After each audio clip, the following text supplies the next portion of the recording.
See you, good Manny T. So, good evening, everybody. Some of you I see are coming back for another session, another dose. Um, we are in the midst of a challenge this week. So, we're doing a challenge all week long called the Single Slipper. I launched that challenge today. And so, that challenge is going to run from today until Friday from 6:30 to 7:30 p.m. So if you are a single person and you want to talk about finding real love in a fake world, then that is a fantastic challenge to be a part of, which today was pretty exciting. We had a good time and talk through day one. So 4 more days of that challenge left. So you're invited to be a part of that. But I also wanted to keep our 9 o'clock session going and, just continue connecting, talking about love. This week, I want to talk about love as work, though. I want to talk about love as work. And so, what I've decided is that these sessions, I'm going to really try to keep them to like 15 minutes of fire, and really just go at it for 15 minutes strong. And hit our topics. And that way we can not only hear, but like put into action. And so I was thinking about today and love being work. Right. Oftentimes being in business and doing business, one of the things that I often think about is how casual people are with this topic of love and how emotional it is. It's very much emotional and it feels great. Love is a great experience. It can be a fantastic experience with all the warm fuzzies, all that, right? So we have that, but sometimes we celebrate the emotional impact of love far more than we celebrate the work of love. And I think we do a disservice to love by not celebrating the actual work that takes place.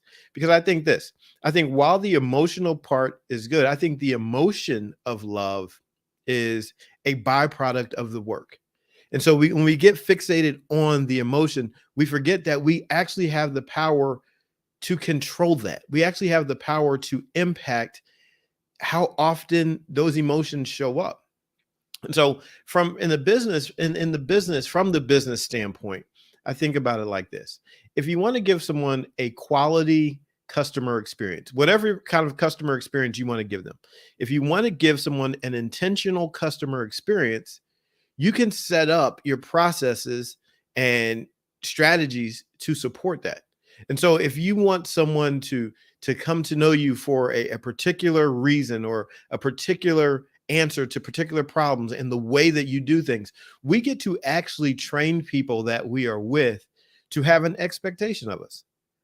But that doesn't just happen casually, right? It doesn't just happen by accident. When you really want someone to have an expectation of you, you train them for that. You can do it intentionally by saying, all right, here are the actions, here are the steps, here's the work that I'm going to do on a regular and consistent basis so that this person can have an expectation with me and have an expectation for me. So the question is, right, like in entrepreneurship, if you're going to start a business, you think, okay, who is the person that I'm serving? Who am I going to serve? What product am I giving them? Right? What product what product can I serve them that's going to make an impact on their life? Right? And so if we look at like this whole process of being in relationships and we look at it more like work, we realize, all right, there's some responsibility that we have.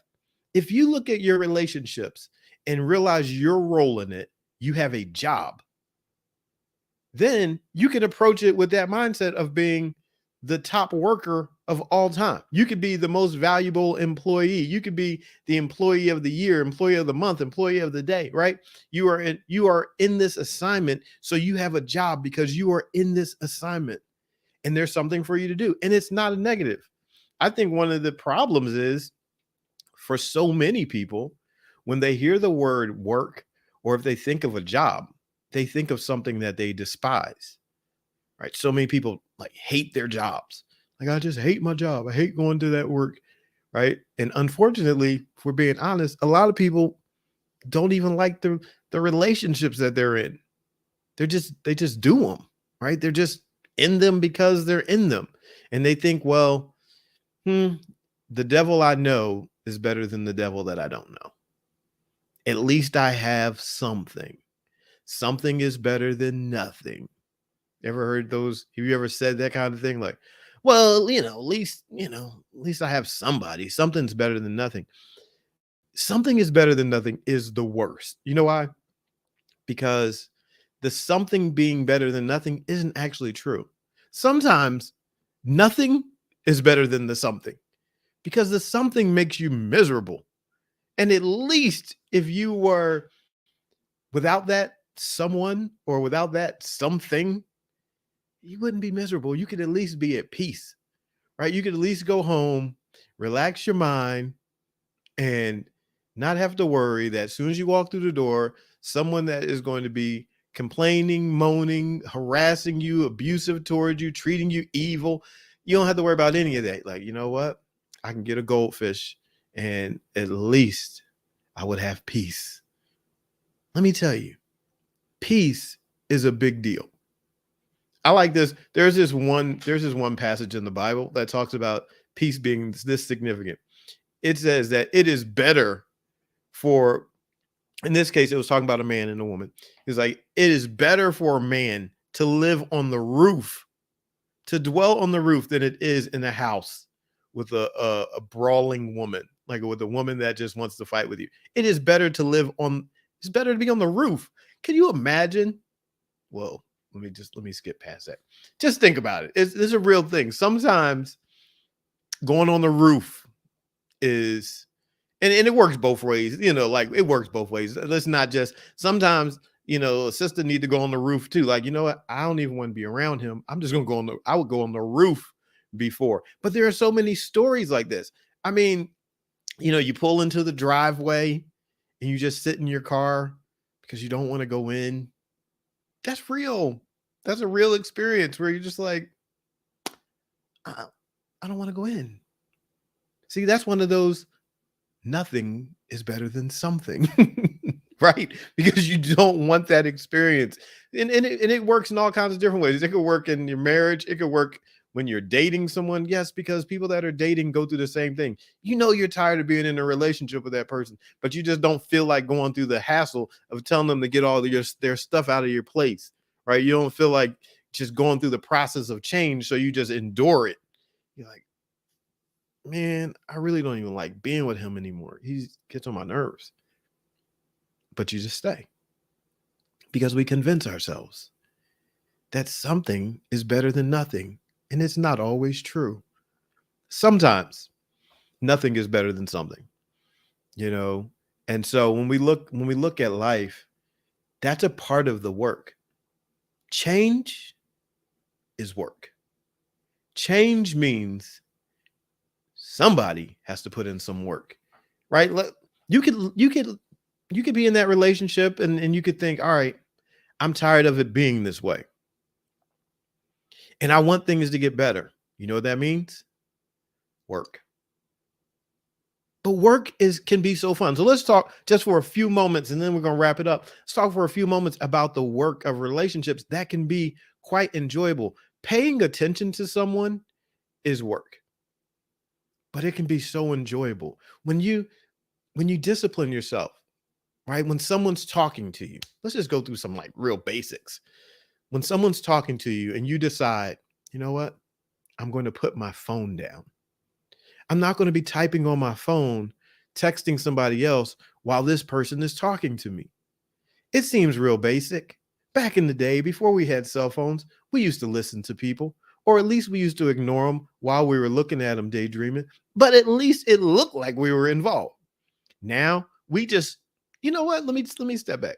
Maybe now people are more truthful than ever before. Because now, just straight up in your face, someone will tell you what you're talking about doesn't matter to me. That's why I'm on this phone texting somebody else. Because I'm not listening to you. Right? Or perhaps you're multitasking. But the point is, if you really want to add value, we're talking about adding value. We're not talking about bottom line stuff. We're talking about adding value. You want to add value while someone's talking, put the phone away for a second. Look at them. Right? See, this is This will set you apart in this world because so many people don't even do this. You want to go to the next level and want to be seen as like, wow, this person's really in tune. Something as simple as put your phone down. You go out to dinner with someone, don't even take your phone out of the car. Just leave it in the car and be there with them. Be fully present. Be fully aware. Tell that person through your actions, you know what? I'm 100% here with you. Tell me about you. I want to hear about you. Right? I want to be fully engaged with you. I want to learn something new about you. And so you start this whole dialogue without the interruption of people just being on their phones. Right? Not that the phones are negative. I'm not like a person that's against the phone. Please, the phone, like cell phones are great. And apps are phenomenal. Right? Apps give you access to all types of information at your fingertips. You want to work on your relationship? Do this. Go on to the App Store, look up relationship apps, and download some. Like there are relationship apps in your phone that you can download that can help you with, questions, give you questions to ask one another. There are games that you can play, asking questions. How well do you know me? All kinds of stuff like that. That is enjoyable work, right? Download a game, download an app, download some type of resource that you can use. That's fun work, but it's still helping you to be engaged. Engagement is a process. Engagement is a work. It will cost you something. I learned this a long time ago, back in the day when I was young. I was probably in middle school. I was listening to a marriage seminar because that's the kind of stuff that I did. So I was listening to a marriage seminar, and the man that was speaking said he was talking to grown married men, but I'm in middle school. I'm listening to his seminar.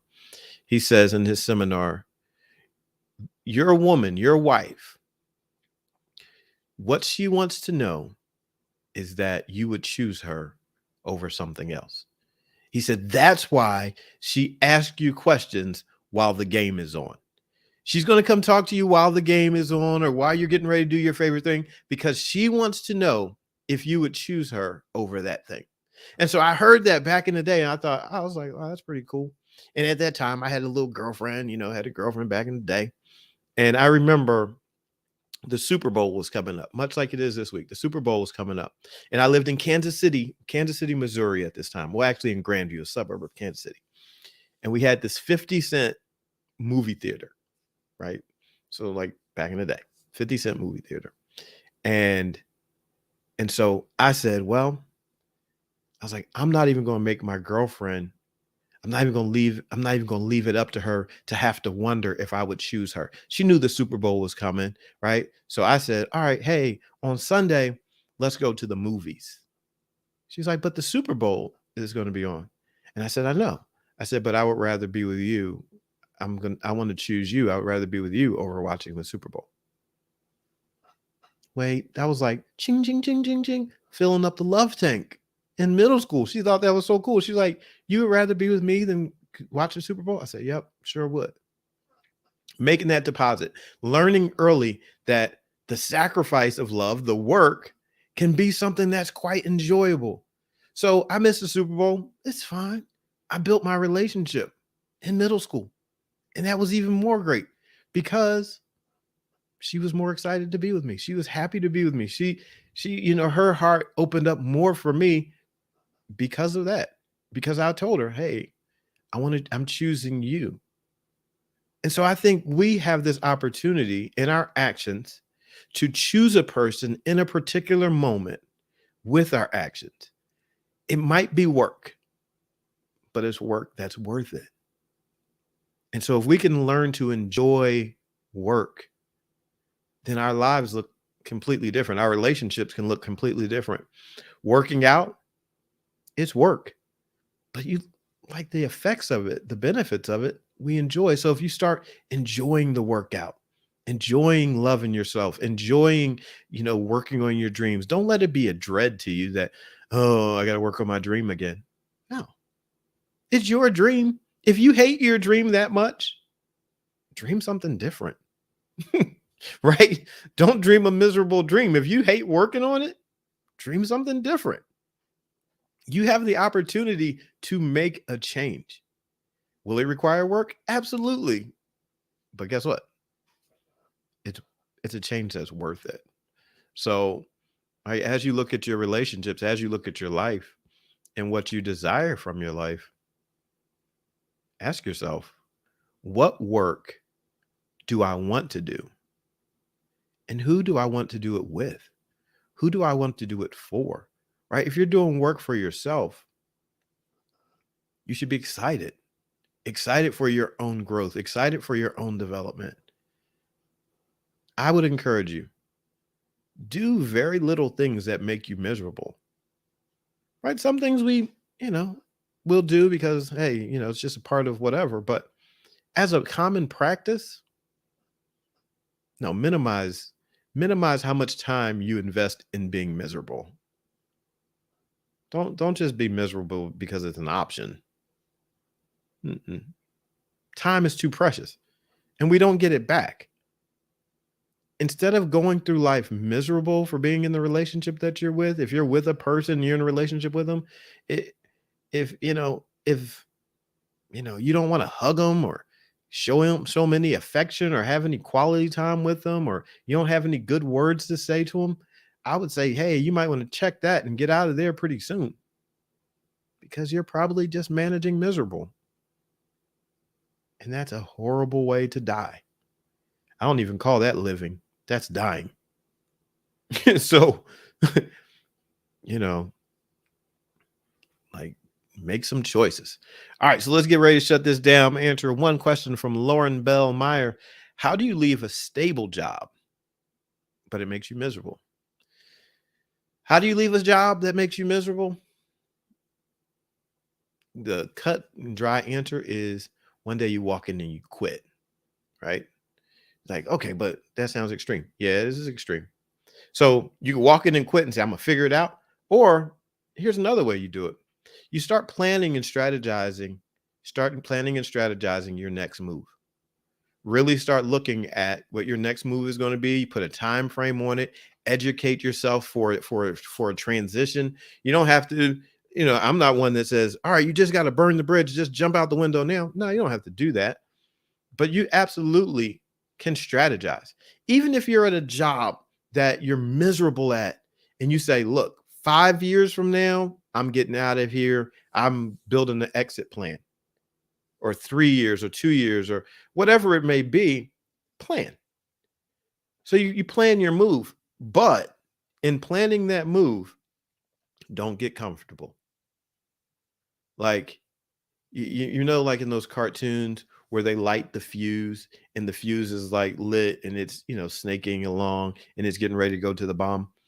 Plan your exit. When you start planning your exit, make it like lighting the fuse, where you say, I know this job, it's time to blow it up. And I'm going to blow it up in 6 months, a year, 2 years, 5 years, 10 years, whatever it may be. I'm getting out of here before I die. I'm getting out of here before this misery does me in. I'm getting out of here sooner rather than later. And so if you're serious about it, you get out. Because if you don't, you're abusing yourself. You're hurting yourself. You are crushing your life. Why? Because managing miserable does not produce the best of you. And when you're not producing the best of yourself, that just means part of you is dying. We don't want to hear that, but it's the truth. If I'm just managing miserable, part of me is dying. And so, like, hey, go ahead and make a plan, get ready to jump, right? You're going to jump out of an airplane. There are a lot of different steps that need to happen before you get up into the air and jump out. I would say treat it the same way. Pack a chute, learn what you need to learn, keep it quiet, make your moves. Then you say, I'm out of here. And don't, one thing I would just encourage you to do is believe that there are other opportunities. If you have that one job, there are other jobs, right? There are other opportunities. And if there is only one of that job, you still have the power to perhaps create an opportunity. maybe start something brand new. So, how do I speed out of my misery? I would suggest take action. Take action quickly. Don't spend a lot of time doubting yourself. Because when we doubt ourselves, what we're doing is fear is grabbing onto you and fear is putting you in a chokehold and saying you're not going anywhere. And the longer you stay with fear, the more fear is going to grip you. And so if you want to get out of a situation quickly, act quickly. Like, don't sit there and negotiate with yourself. Don't try to figure out everything. Don't try to get all your ducks in a row. If you want to get out in a row, if you want to get out quickly, then you got to go. Like, don't hesitate, go. Right? Just jump. Just go. Just get moving and figure it out as you go. If you're that miserable that you need it with speed, then that means you need to act quickly. And that makes a world of difference. And so I would encourage you, if you want to build up that muscle, practice being decisive, right? Practice being decisive in your everyday life. Don't sit there wondering, like, should I have peanut butter and jelly? Should I have tuna fish? Should I? No. Choose, go. Choose, go. Choose, go. And when you get into the habit of responding quickly and choosing and going, then that muscle, that inner part of you starts to develop. So, all right, let's shut it down. We went over 15 minutes, but it'd be all right. It was like 16 minutes.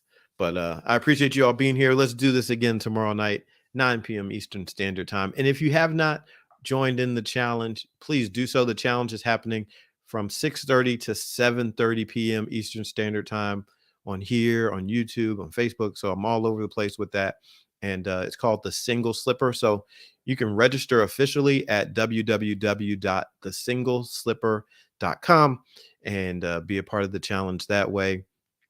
And that's the way you can officially connect and be a part of the challenge. So thesingleslipper.com, www.thesingleslipper.com, and participate in that 6:30 to 7:30 p.m. All for the rest of the week. So tomorrow will be day 2, and it's going to be a good one. We're going to be talking about friends and community. So you want to be there. That good stuff. So appreciate you, Simply Jess, for asking. You all have a fantastic night. Father, thank you for this time, these moments, and all of these wonderful people that are here. Thank you for the time that we've shared together. I pray blessings upon their lives, that their hearts would overflow with love, and that they would take action and do the work so that they can see the fruit of love displayed in their life, and that their lives can be amazing as you have planned for them to be. Thank you so much for these moments and this time as blessings as we go our separate ways. In Jesus' name, amen. All right. You all have a fantastic evening. Thanks so much for being here. I look forward to connecting with you again tomorrow, Lord willing. Have a fantastic night. I'm B.A. Shepherd, 2 P's, A-R-D, reminding you to be a shepherd. The world has enough sheep. Love you much. See ya.